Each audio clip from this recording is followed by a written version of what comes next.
Hello, and welcome back to the news. New news, old news, and real news. No fake news here. We pay people to check it. Obviously, the right amount. Anyway, news. Today it has been announced that fun will return. It's been a week in a joyless society, and the government have now seen that people need happiness. Food is essential, so are water and oxygen. Now mirth has been added to the list.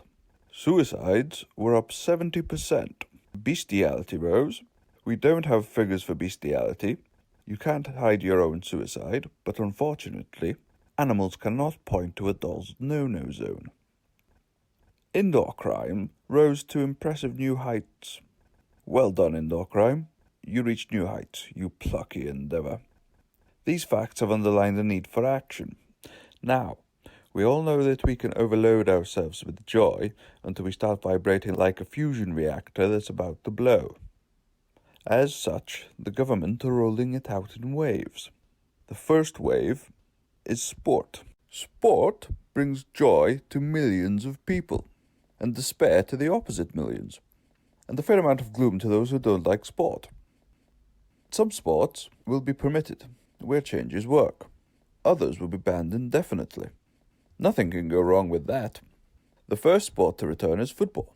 This will roll out worldwide, but with a smart twist to ensure that we can still subdue our viral overlord. Players must remain 2 meters apart, making formations wider and meaning defenders must resort to elongated boots, much like a sturdier clown shoe.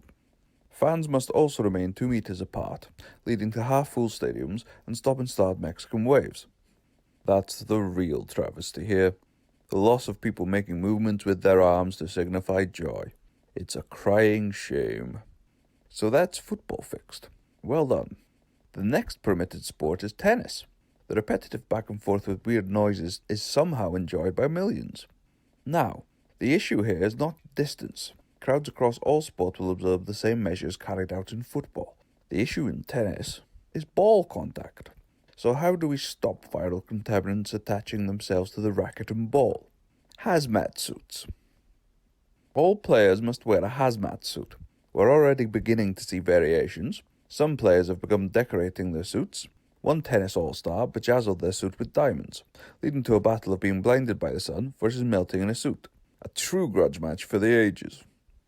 The match itself only lasted 14 hours, practically a quickie in the world of tennis. The match ended in a draw. One died of heat exhaustion and the other went completely blind. But you had to love her spirit when she was whacking kids in the front row, thinking they were where she needed to be. Bless her. Oh, spoiler alert? Did I do that wrong? Next on the agenda, or rather, in the joy division, is chess. Chess has been promoted to a spectator sport. All cricket, rugby, and NFL stadiums have had a slightly larger than normal chess table installed in the centre of the pitch. But that's not all. There's also updated rules. The first addition is that each player's chair must be 1 meter back, and to combat that, each player has a pushy stick. Definitely the technical term. So they can play from a distance.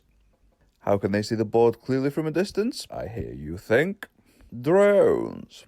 Yes, the feature everyone wanted but no one knew about. What a stroke of genius. It adds the peril of knocking over the pieces while adding the mechanical feature of how good you are at maneuvering a drone at low height. Another added bit of tech with no practical use whatsoever is that players will hoverboard onto the pitch, the ones with wheels, so not technically a hoverboard. Organisers hope that this will entice the youth into watching this new spectator sport. Huzzah, we are entertained once more. Adverts, get your adverts here. Today on Shop Till You Drop, we have the perfect item for when you've shopped and it's time to drop. A gravestone and coffin bundle. Want a marble gravestone? Get a matching marble coffin. Must be better in store, as marble coffin is too heavy to move. Are you an eco-warrior? We've got just a death box for you. Cardboard gravestone and matching coffin. The coffins tend to last, or at least we think they do. We don't check them. but the gravestone will become mulch, allowing life to breed where death lays. Futuristic type, are we? None of the previous offers tickle your fancy? Too traditional for you after being struck down by your viral overlord? Then why not try the Tritium package? Mined from asteroid not found on Earth, you'll be out of this world as you go literally out of this world. And most probably downward. Call now to get fitted for your new coffin today.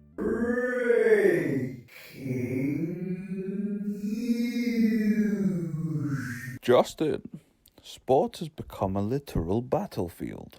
Shunned sports including rugby, MMA and horse racing have joined forces in a revolt. They have announced a righteous crusade, passed unto them by their god king, Victor the god of victory. Yeah, sports people are not the most inventive folks.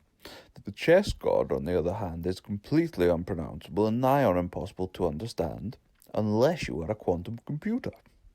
We've already had reports of armies of teams being dispersed to local rival sports, although initially they merely committed a false start as they discovered that it was a practice and not a televised game.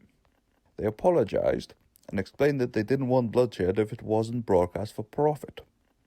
And they have been left ashamed. 4 people have died. What an amazing time we live in. Our final point for tonight is that gambling is back. It's back. Yes!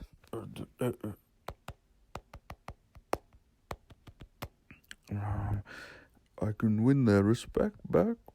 I can save the house. Last man standing in the great sports war.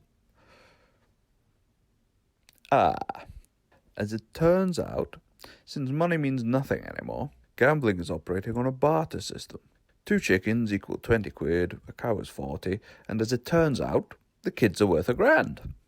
What's that? There's been a ceasefire. All bets are being paid out.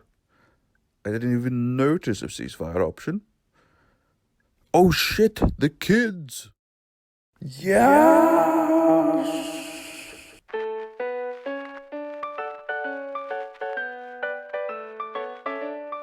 Alternative News, written by David Isaac, starring David Isaac, Ross Gibbons and Michael McGinn, with music by Twisterium, scripted by Jamie Morrison, with additional dialogue by the cast.